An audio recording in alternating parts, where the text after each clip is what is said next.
গত এক পক্ষকাল ধরে, অবশ্যই এটা গত এক পক্ষকাল বললে ভুল হবে, ত্রিপুরার যে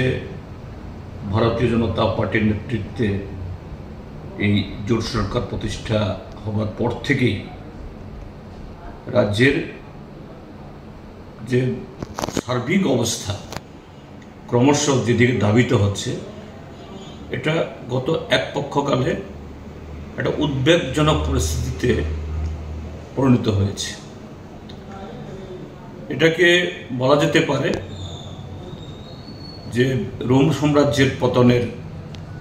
ঘটনা সম্পর্কে আমরা অনেকেই জানি, প্রায় তারই একটা মিনি সংস্করণ, এবং তার সাথে ত্রিপুরার যে বর্তমান পরিস্থিতির যে মিল,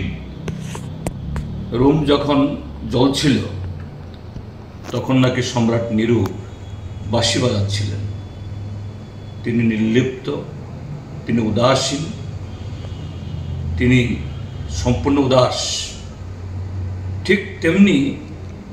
আমাদের রাজ্যের বর্তমান শাসক দল এবং তার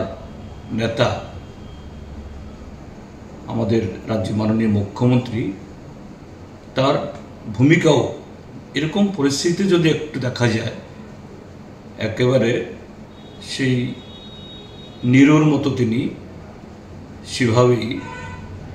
যেন অভিনয়